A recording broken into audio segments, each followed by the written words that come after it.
Hello, and welcome back to another episode of What's on Your Mind. I'm your host, Nyemade. I'm so happy to bring you another conversation around life and mental health and what we all go through. Sometimes we talk to clinicians, sometimes we talk to people just dealing with some real life stuff because we all have things on our mind. So, thank you for joining me for another week. Today, I have a guest who's actually one of my good friends, Ms. Keshia Eugene. Hi, Keshia. Hi. Hi, thank you so much for joining us. Now, Keisha is an amazing photographer, but she also happens to be a disabled photographer who has dealt with a brain disorder. So, we're going to talk a little bit about that and a little bit about what it's been like dealing with the healthcare system and trying to get some disability. So, first, do you want to introduce yourself? Tell everybody just a little bit about you. Hi, y'all. Y'all. Well, I just gave it away. I live in Richmond, Virginia. I'm a very, very part-time photographer for now. But it was something that I did pretty commonly when I was feeling better. It kind of is like my fifth eye after my glasses. So I really love shooting with the lens. So I guess we're gonna talk more about that a little bit later and how it affected um my livelihood and all that good and bad stuff. Yes, we'll talk a little bit more about that. But yeah, as I mentioned earlier, you have dealt with a brain disorder that has had a major impact on your life. Can you share with everybody just a little bit more about that? Yeah, the condition is called Chiari malformation. It's very rare. So essentially, my brain is herniated off my spine. I think when we first found it, it was 19 millimeters or whatever centimeters. Which one's smaller? Whatever smaller. I think it's centi. No, milli. Whatever. See, this is Chiari, and it took 5 years to diagnose. So I was in a true W-2 lifestyle. I worked in IT, and then I worked for, at the time, the number one global company in the world. And it really affected how I spoke, how I was able to stand up, how I was able to not keep my head up. And so they were pretty scary because I was in my mid to late 20s when these started occurring and I did not know what was happening. So it's not fun. So the symptoms just kind of sort of appearing out of nowhere. Yeah, it all started with my legs feeling weak. Because I was someone who ran a lot, who worked out a lot, and I thought it was just no pain, no gain. I thought it was just from excessive working out, but then it just started feeling a little bit different and consistent. And then I was having issues standing, and then I was having issues with my balance, and then I would get nauseous a lot. And then I actually ended up getting gastritis because of the amount of times I was also taking ibuprofen so I can get through the day, and it was a trickle down effect. And then I started becoming depressed because of the actual chemistry of the brain. So with Chiari malformation, it kind of blocks your fluid, so it was coming out like a broken faucet. So it wasn't going where it needed to go in their designated spot. So my flow is better, but even getting the surgery doesn't make it better. So it was one of those things that I did not know was happening. I was just being, can I swear? Uh, I it's a mean, great let's not question. swear. I was Okay. getting passed around. I wanted to say so many things. I was getting passed around a lot to different people. No one knew what was happening until finally, my primary doctor said it looks like it has something to do with your brain. And I was like, oh, well, that's scary. That's Hmm. fun. So it was frightening. Was your primary care pretty good about listening to you with the problems? I know oftentimes people, when they get into healthcare stuff, that gets brushed off as whatever the most minor thing it could be is. And this one was based off in Northern Virginia and Woodbridge specifically. Because before that, I had someone who just totally disregarded me, and a lot of times I was dealt with fat phobia, and I was like, oh, it's just because you're overweight. Well, I'm overweight because of my symptoms, and I'm always inflamed. So I was lucky enough to have, I think she was from India, and I ended up having a woman doctor, and I felt like having someone maybe not rooted so much in America understood that this is me, these are my activities, and not just making their diagnosis just when I walk into the door, but actually after I tell them. my symptoms, Mm. including spasms. That was another thing that was absolutely weird. I get neck spasms. They're sometimes worse than other times, but that was also a very scary thing that my entire body would spaz out of nowhere. I can't even imagine. And yeah, unfortunately, fat phobia in medicine is a huge thing and a huge problem, and many people have lost their lives because of it. Because the minute someone says they have this problem, it's always like, oh well, it's your weight. Like you just need to lose weight instead of trying to figure out what like the actual problem might be aside from that. And sometimes weight is a symptom of it. It's not the cause of it. And people won't believe that. They just live in their own little bubble. Hmm. Now your photography, it's a great creative outlet. And I know you said you were in IT before. So were you already in photography or did you get into it as a sort of creative outlet for what you were dealing with? I always was in photography. Like I was shooting a lot in high school. Um, and I've always liked it as a kid. And my first job was actually at the Picture People, where it was that spot that you took your kids or family for portraits. Hmm. So it was always stuck by me, and I did it for fun. And I also did it to make money on the side, not to just make money, but just because it was something that I can make money. And people were like, well, stop doing it for free. Um, and then it led me to a whole nother career. So it's funny that I had this stupid disease and I hate it, but in a way I should thank it because I was able to finally figure things out from what I learned from my old jobs and becoming a freelance photographer and knowing my limits. And I'll be the one who can push my limits and I'm the one who can decide it. Mm. Yeah, that's definitely a plus.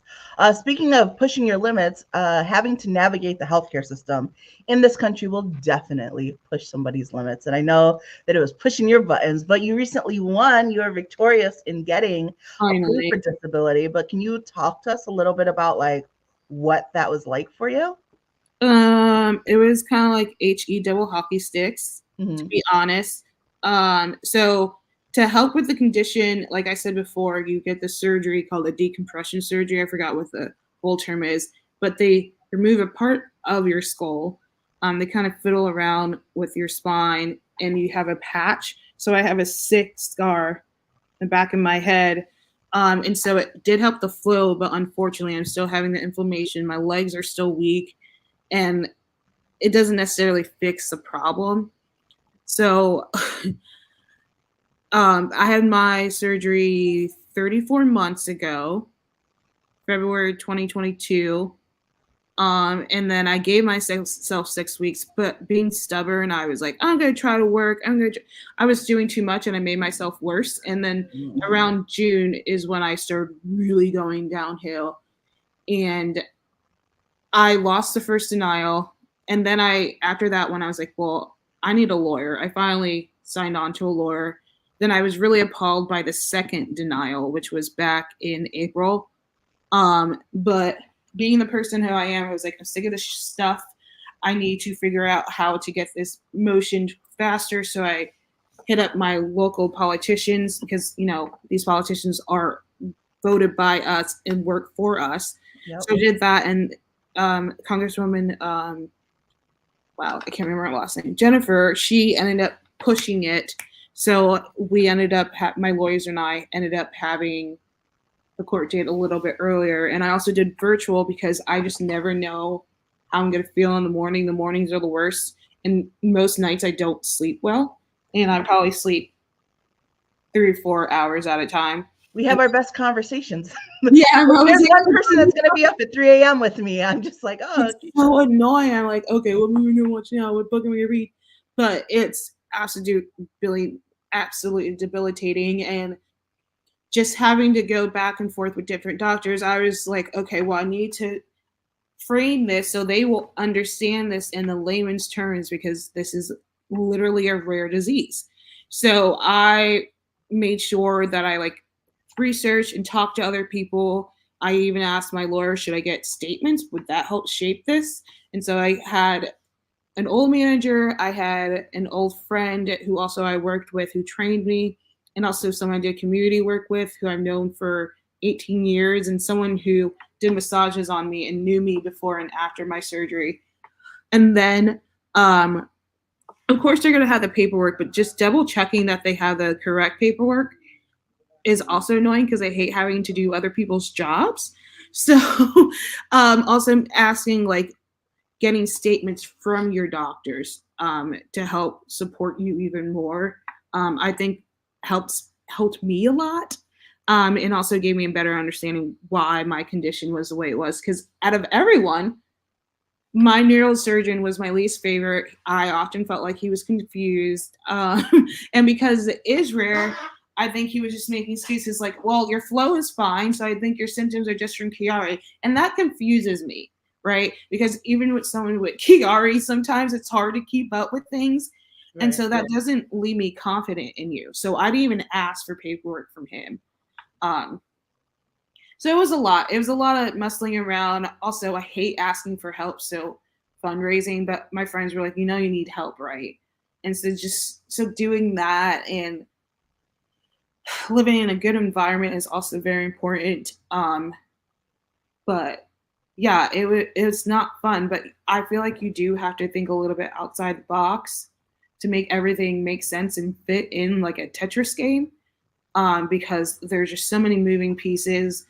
And in my state in Virginia, sometimes it doesn't move enough. They're understaffed. But yeah, for anyone who's in the same boat, I would recommend getting a lawyer from the jump. And from my understanding, you have the option of, if you win, having them just take out from rewards. But I think it's something smart to do from the beginning. No. I mean, it's great that you got a lawyer. It's sad that you need one though, right? Like they have no problems taking our taxes, our tax money, none at all. But like, goodness forbid you ask for that back to get help when you need it, then suddenly it's this huge problem. And I do understand that there are people who take advantage Mm-hmm. of the system. And I think it's unfortunate that a lot of times, because of the small number that do take advantage, everyone thinks everyone takes advantage. Yeah. And that's not the case. And it's even harder when it is an illness that's not easily seen, right? Those chronic illnesses that aren't like, oh, your leg is messed up or oh, this is messed up, then people, really sort of question the validity of it, which is makes the already difficult process even more difficult. Mm-hmm. How have you found dealing with work since the surgery and with the disability? So now that you've been approved for disability, does that mean that that will be your major source of income? Like, how does that work? I think for now it will be. Even now, I'm working, like I said, very, very, very, very part time, just because, not because I want to, just because my body can't handle even a simple shoot, but Mm-hmm. because I think I have such a great pain tolerance. Unfortunately, in my head, I'm like, well, I'm gonna feel terrible anyway, so I might as well just go for it and Mm-hmm. just sacrifice it.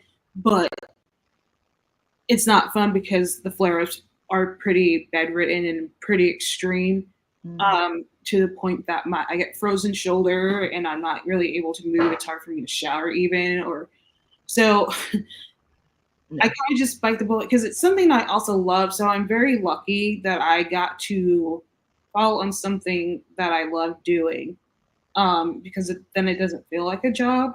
Mm-hmm. Yeah. I It's guess that's the positive intake.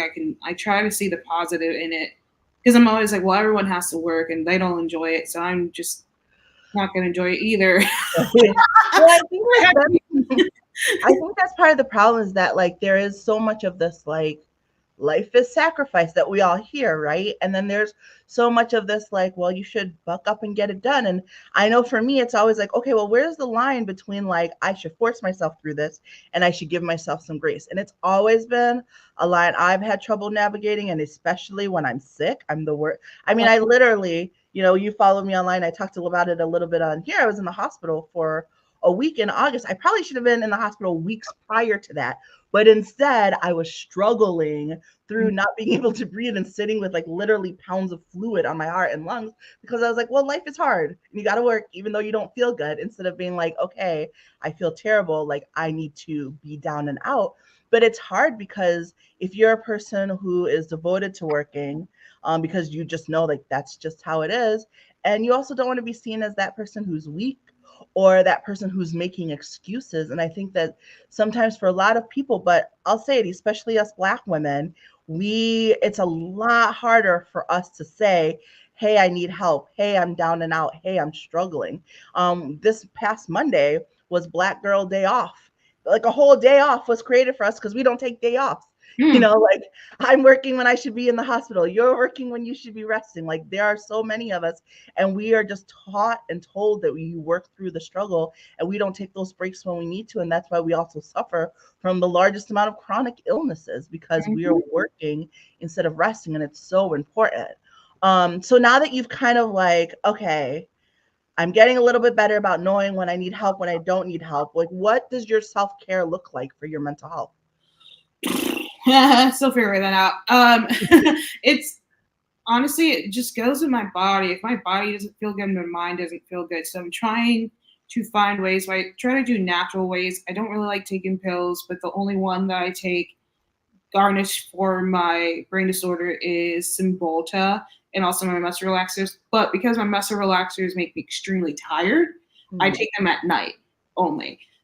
So I do cupping, I do stretching, I do one of those like S curve things, I do heat, and coldness. I am an avid napper now, which was not something I was before when I was I working. love a good nap. I have to take a nap. If I don't nap, then I'm done. Yeah. So those are some things. Now that I'm going to be able to afford treatments,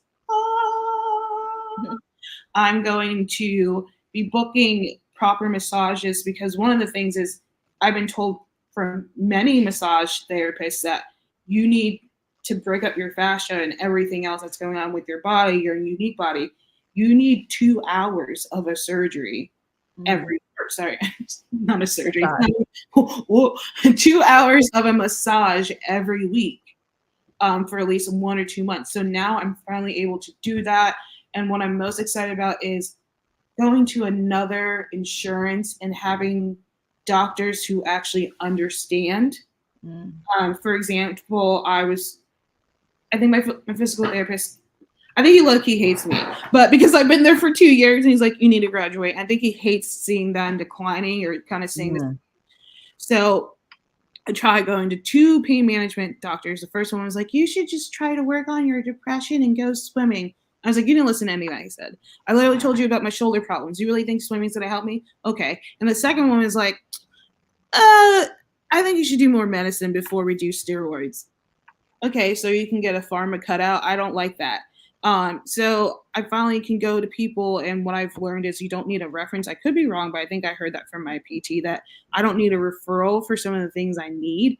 mm. So being able to hopefully do injections that will hopefully work, so I can one get my balance right, and I'm in a cane. I'm in my mid 30s, and having to be prone to a cane, like it could be worse, but that really did break my heart as someone who loved walking and hiking Mm-hmm. and biking and doing fit exercises. Like I can't do Yeah. any of that. Mm, Uh, Even when I went back to the gym, they're like, "Don't do that." mhm. So just that is getting my getting the help that I deserved a while ago, but because I didn't have the funds or the correct doctors who are not pushed by big pharma or whatever or by lists and just don't care. So taking care of my body is the biggest thing, and that will probably feed into my mental health a Yeah. lot. Yeah. I would imagine. And I think people don't realize, like, honestly, what a cluster F it is to be young and to be disabled and have to use disability property, especially if you've been on the other side of it, right? So like you were super active.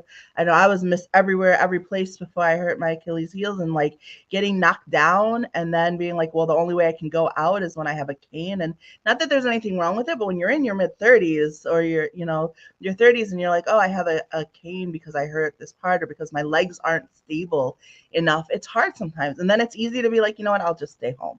And then it gets harder because you just stay home more and more. Now you have a whole nother problem to deal with. But I don't think, I think as someone who goes through it, something I try to do for myself, both with like my physical stuff and my mental stuff, is really taking a moment to like be proud of myself for doing it anyways. Mhm. There are so many times where I'm like, oh, you're so weak because you feel so down about this when there's really nothing wrong with you. Cause like I have I live with clinical depression. It's like, there's nothing wrong, but why are you feeling sad? Like, that's so, you're being silly, or, there's something wrong. There's nothing wrong. Why are you being so anxious? Or, like, why is your body not working this way? And I beat myself up so much mentally. And so now I really, thank you, therapist, work on like stopping those thoughts when they come and immediately switching them to like the positive and the plus side of it, which is like, yeah, I feel down about like nothing that's majorly wrong, but guess what? I got up and did my work anyways, and yes, the thought of going outside with a cane and doing all these things is awful. And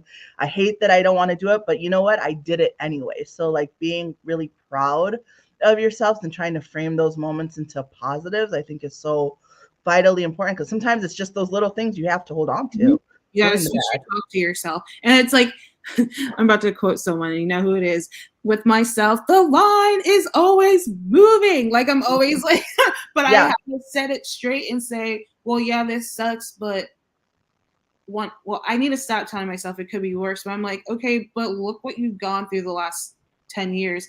And the exactly. crazy thing is, and I think the thing why I often tell myself what could be worse, my sister, 2 weeks after I got diagnosed, she unfortunately got diagnosed with a brain tumor that was the size of an orange in her Oh my frontal goodness. lobe, which is extremely different from mine and Yeah. detrimental. And I think seeing her growth, and she's been such an inspiration to me, seeing her just from almost dying Yeah. to no longer being in a cane and hanging out with her daughters and her kid, it's just amazing to see. So I think having that own inspiration in my family, especially since my sister and I are 11 years apart, I was always that annoying kid who followed her around. Yeah. She liked me until I was like able to babysit, but she likes me now. But I've been very helpful because it's a lot. It is. It's a lot. It's a lot on your mental. Hi, Izzy. It's a lot on your mental and your mood and all of that. Just navigating that and trying to stay positive while you're dealing that and dealing with the regular everyday things of life. I think it's amazing, and I think that people who go through those things and still make it day after day don't give themselves enough credit for making it day after day, because sometimes that is the hardest part. Just getting out of bed, just doing the mundane things sometimes is takes every energy, every part of you just to do the basics. Yeah, and explaining it to people can also be exhausting. So, for example, I was talking to a friend. I was like, I can't work with mean people. I can't work with demanding people. And it's not because I don't have the threshold. I know how to work with those people, but my body cannot. Hmm. So I have this one main client, two main clients actually, and they just understand where I'm coming from and just make sure, and they know that I can only work part time. But just the fact that they trusted me and that we can have this partnership makes me proud of myself for still pushing through it, because I can easily give up. But I don't like giving up. That's not fun. Right, right. No, and it's important to be an advocate for yourself. Like that is the one thing that I've learned, especially dealing not with just with my physical, but my mental health is like those boundaries. It's funny because I started this year as like boundaries is my word, but like let me tell you, boundaries is my word, and I am hardcore about them, especially now. And it took me a minute because I always feel bad saying no to people or Mhm. not doing certain things, and now I'm like, boundaries help you advocate for yourself, and that's what I have to do. And I no longer make apologies for what I need to do to help my mental health. And especially like if I'm struggling, like I've been struggling lately. Part of it was because of the physical, because as you just talked about, dealing with physical things, it Mhm. seeps into your mental, having to push yourself mentally to do certain things because physically it's so hard to do certain things, takes a whole nother level of strength. Yes, boundaries are always necessary. And now I like, you can't make me do things I don't want to do. And I'm also very quick to say like no. And even like with this whole, we're in the time, it's election time, politics are coming up. And I've always been very vocal about that stuff. I'm very big on like civic engagement. I was the chair of the civic engagement committee for the Young Urban League, Young Metropolitan Urban League. I had to step down. I was like, I can't. I literally cannot mentally be in a space to have these arguments and have these conversations. Like, it feels so depressing and detrimental to my mental health to have these conversations with these people that I want to like wring their necks, like, why don't you understand? And while maybe years in the past I had the patience for it, years in the past I could be like, let's talk about our differences. Now I'm like, why don't you see? So I'm like, you know what? Let me step back. Let I'm me the step back, take a moment. And it also just makes me sad. Like, I feel depressed about the state of the world. And so even now, like, if a friend sends me a link to something, I had to tell a friend the other day, I'm like, I'm not clicking on that because I can't take in that knowledge. And I have Mhm. to be aware of the fact that I can't take in. I'm hanging on by a thread to my happiness right now. So any external things that make me unhappy, it's a hard cut.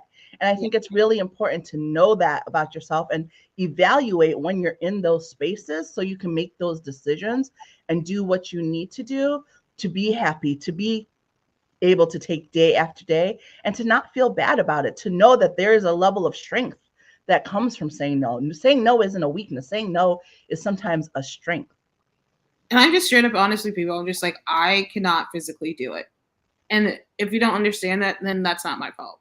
Mm-hmm. I think that's what I finally finally realized within these last few years. Like, I'm sorry, I'm not gonna hurt myself more for you. It's not worth it. How is Yep. that how is that enduring with for my life? How is that enriching my life? I'm not doing that anymore because I did that when I worked in the fields, when I worked straight up W-2 jobs.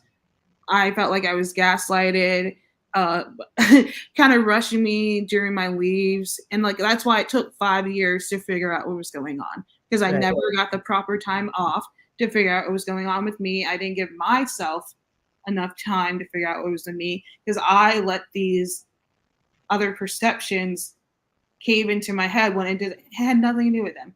Mm-hmm. Had Yep. nothing to do with them. It Yep. was my life.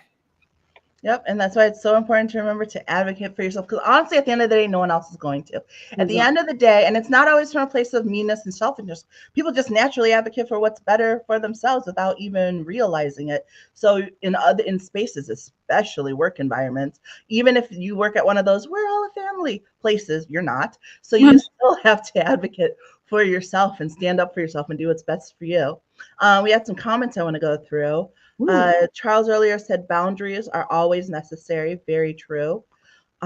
Izzy said African butterfly. Absolutely. When we were talking some more about those same boundaries. Charles said being happy is my top priority, as it should be for everyone. Izzy said, Nyemade, you are right on point. And Charles said, if you don't take time for yourself, no one else will. Absolutely. Absolutely. And just being that advocate for yourself is so important. I'm happy that you were able to, even though you had to get lawyers, even though you had to deal with the system, I'm happy that you stuck to what you needed. Because sometimes people just give up. They're like, you know what, forget it. I'll just suffer through work. And then they just make themselves worse, right? Like they keep working when they should be resting and it makes themselves work. And then they truly can't. So Mhm. it's good to find that. I'm glad that you were able to diagnose it when it was able to be diagnosed and have that surgery, and that now you're taking that time to get that disability so that you can continue to get that rest before you try to go back out there and try to push yourself in a way that your body isn't ready to handle. And also that you're even just accepting of the fact that like normal might be different for you. You mentioned moving that goalpost line. That was something that was really hard for me to navigate. And it's still hard for me to navigate that like my normal now isn't what my normal used to be. And I can Mhm. either get down on myself all the time about like, oh, I used to be able to do this and I used to be able to do that. Or I can be like, well, here is my normal now, and here's what I can do now, and here are my goals now, and we can move it baby step by baby step. We want to push it, but the first thing you got to do is accept where you are and navigate and figure out how to work in a way that works best for you where you are instead of just wishing you were somewhere Mhm. else. So I think it's great that you've been able to do that for yourself and be like, here's what I need now to live a happy, fulfilled life now with what I have now. Yeah, I had to really tell myself day by day and stop worrying about the future because I was like, if I keep worrying about it, I'm just gonna scare myself. And I just didn't have room for that in my mental capacity at all. Absolutely. Well, before I let you go, is there anything that you would tell or any advice you would give to anyone who has to deal with the healthcare system or the disability system? A few things, I guess. One, like I said, get a lawyer. Two, make sure that they have paperwork or give them access if acceptable. Blah, blah, blah, da, da, da, da. I know that showing an effort of trying to work does help. I actually thought that was going to be something that was going to be held against me. Mm. But showing that you are actively trying to work in different forms. Like I tried Uber at one point after I left my IT job in the photography. But also, if you have a hobby or passion, just keep going for it. Because the crazy thing is, for example, I'm a big fan of Carrie Mae Weems, and I had the opportunity, sick body and all, to one meet her and then document some work for her. So when they when they reached out and I saw it, like, hey, we got a referral, and then when I got the hey, we'll love to interview you, to the hey, you're one of our top choices, to you are our top choice, I cried at every single stage. And I said, well, honestly, if it weren't for the Kiari, that would never had happened. So Yeah. sometimes I'm like, okay, well, I can't do anything about the fact that I do have it or don't have it, you know? So just sitting with the fact that I was able to do that in this body and was shifting my hobby from never sharing my photos to 2020 when I was just so upset living in the South and I in the celebration of the Confederate soldiers stupid bronze statues being up. It was just a pivotal moment for that. And being able, knowing that just me sharing my perspectives, that there are other people who are willing to have conversations and to learn. I think it's also just important to learn that it's never too late to learn.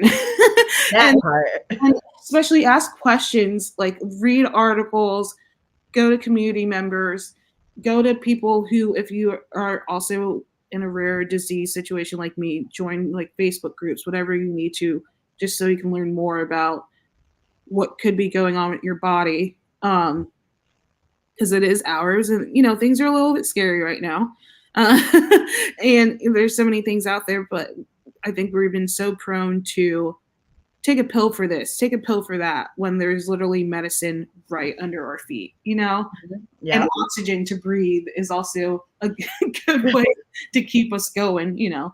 So, No, and I love that, and that's such great advice too, because we're given pills to pop for pretty much everything, and not that there's anything wrong with that.